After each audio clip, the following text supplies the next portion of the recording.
Hey, good morning, everybody. It's Dan Sheets with Down in the Den 734, back at it with another video for you in the series that I've created for 2025 prospects that I believe the Detroit Lions should be looking at here this year. And it's time to talk about those big guys up front, the offensive line, and specifically just where I prioritize and rank some of these dudes who are coming up. And off the back of the combine, I think that there's a lot of good, lot of good content coming out about that, and would love to add my 2 cents in here in terms of who I believe we should be targeting, and quite honestly, who I would prioritize in those targets, specifically up there up front on the offensive line. So without further ado, man, let's jump into it. And I'm kicking it off with Josh Conerly Jr. I love this dude, especially the way he speaks about what he does, how he does it. He's, lunch pail guy, really aggressive. I think that there's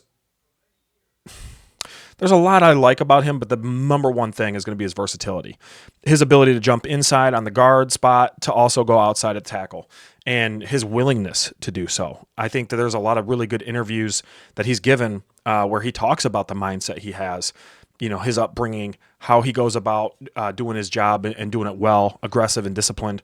And I'm excited about that kind of talent, to be quite honest with you, and that type of person. I think that the Lions would love to have somebody like Josh Conerly in the locker room. That's just my opinion.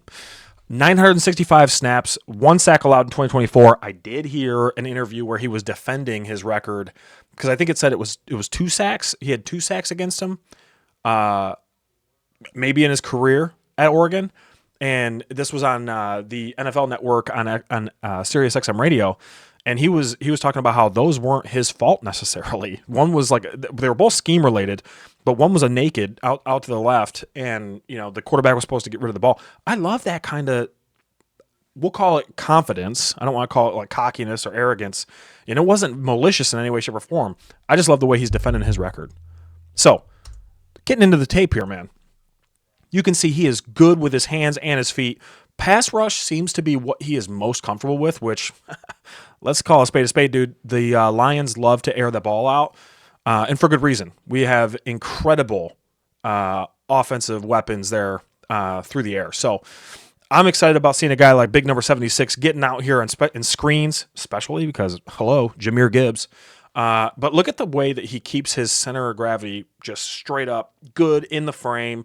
He's a big dude, man, and stays athletically within himself so that way he doesn't get out there in space with these defensive linemen and get lost. Grinding, just chop the feet, keep moving bodies. 76 is a monster, man, and I would love to see this dude in a Lions uniform in the future. I don't think so. Kind of going with where I believe he would be, I think he's a rotational guy to start for sure. Good for injury depth, which, let's be honest, would be huge for the Lions. I do believe we should re-sign Zeitler, and make sure that we keep some veteran leadership in the locker room. But I think you re-sign Zeitler to like a 1 max 2-year deal, and you try to make it as financially responsible for the Lions as you can to keep good cap space, because we're going to need to re-sign some absolute savages. And you bring a guy like Conerly Jr. into the mix, and you have him develop and work with the studs on that offensive line that we have right now, and this dude's going to be one of them in the future. That's my take. Second guy, I've been going back and forth in my mind watching tape on Conerly Jr., but then also Tyler Booker. I like Conerly Jr. a bit more for the versatility that I see out of him, plus the athleticism. I just think that there's a little bit more there. I think that the ceilings for both Booker and Conerly Jr. are probably equal. I think they're both going to be starters in the league at some point. I don't know how quickly they could ascend to that. But Tyler Booker's a mauler, dude. When you watch the tape, and we're going to watch it here in a second, there's a lot that he does where you're like, man, he's just a people mover. And I love guys like that. So leadership, intelligent, mauler, all those things I use to describe this dude after watching some film and some tape on him. 0 sacks allowed in 2024, and played a considerable amount.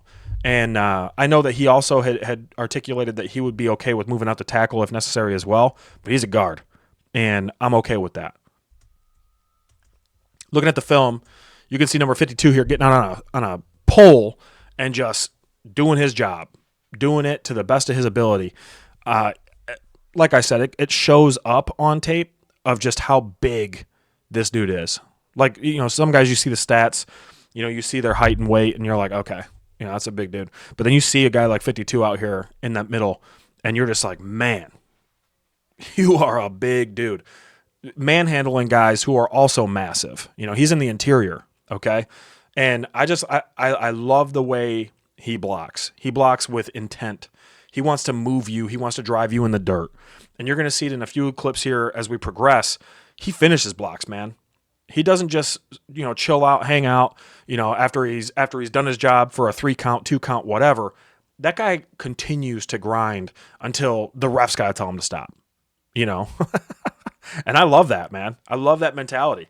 I could see that right there. You got Demo behind him, and we're on the goal line. We want to get David Montgomery in the end zone. Tyler Booker's ass right off of it. Let's go. Okay. I love that play right there in particular because he just plants them. I mean, again, moving dudes and having no regard for what happens next. Like, he just wants to make sure he plants you bang right there. Okay. So that's Tyler Booker in a nutshell. And he's my number 2 guy, man. I feel like, yeah, he could go in late first round, but I feel like it's more, I feel like he's probably going to go second round. He'll go early second round. He ain't going to get out of the second round. I think there's too many needs on the offensive line for good talent, and I think that Booker's in there. I think my 3rd guy is also in that discussion. This first 3, I feel very confident. I feel very confident in these first 3 going in late first, early second round. So call it what it is. You might see a guy, you might not. Armand Membo. Now, I have seen him mocked after the combine now because he did perform well. I've seen him mocked as high as like 15, 16. Like, he's in the teens now in that first round. So to me, I feel like this is a little less realistic now, just because I feel like with that amount of buzz, it's going to be hard to keep a guy where I originally had graded him in that second round.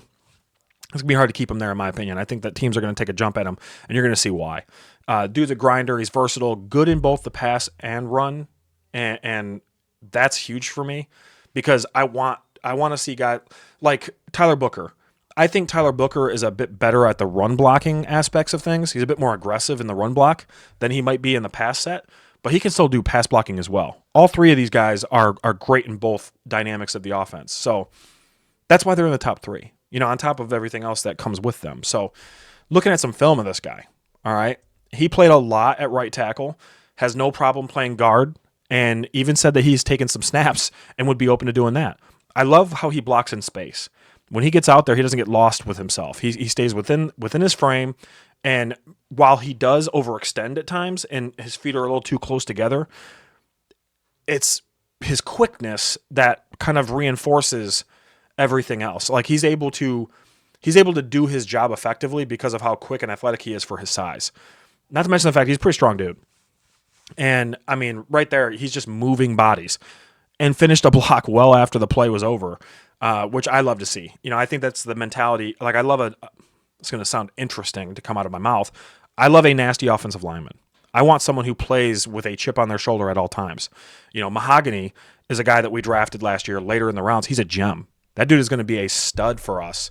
And I think that you throw him into the mix, as we have with Graham and Zeitler in that guard, mix up. I love it. Then you add a dude like this into the mix. I think you are now putting things in place to have backfills for Glasgow and for Zeitler pretty quickly, fairly quickly, because I see him as someone who will rotate in and out in his first year, but will ultimately find some starting time because of how good he is. My opinion, right? Next guy is Gray Zabel. All of these top 5, in my opinion, will be drafted in the first 2 rounds. And that's just I just don't think they're making it out. Okay. When you watch this guy play, I see nothing but ill intent. I see nothing but aggression. And I love that. Like, he wants to hurt people. My only delta and why I've ranked him at 4 in this top 5 is that I just ultimately feel like the competition he was going up against, And yes, I also saw it at the Senior Bowl where he was dominating, but I just feel like live reps in these type of offenses where you're going against guys, going against pro style defenses, it's a little different. I don't know. Maybe I'm just hating on a guy that deserves no hate simply because people have ranked him so high, and I just feel like some of those other guys that I've listed have more to show. I guess in a way. I don't know. But when you see him, man, I mean, great hand, great foot coordination, really good pass set. Like he's really quick, gets out there, really good hands, really replaces the hands well. I think that's another really cool thing about him is he is well coached. Like that to me, there's really no issue with how he sets up his blocks. I think he's really good in that space. And like I said, I just love the attitude, man. I'm a big attitude guy in the trenches. I want my trench players to have attitudes and to play mean. He does too. Our last guy to round it out, Donovan Jackson. He is a stud. He played at The Ohio State University. I think he's somebody who fell a little bit in my stock because I had him higher ultimately, and I think he fell behind Gray Zabel just because I'm kind of contributing to the hype of Gray Zabel. I've had him at 4, and then moved him back to 5. But you're going to see right now in the tape I'm going to show you, this is a tough guy, and this dude's a grinder. I think he's going to definitely be a rotational player. He may be, again, this could be hate. He might be a career backup or somebody who's just a career rotational offensive lineman. But he also could work himself into a starting role, and it's because of plays like this, where he is so cerebral in how he pass sets and gets set up to make blocks. Also, Ohio State's offense is a pro-style offense. So he's already been integrated, and I love that about him. I think that there's a lot of positives to that. Being coached in that type of system, getting tape that shows how he can block in these type of systems, because the Lions run similar plays offensively to what you see here. Wide receiver screens, running back screens, a lot in the run game. And Donovan Jackson shows up. He shows up.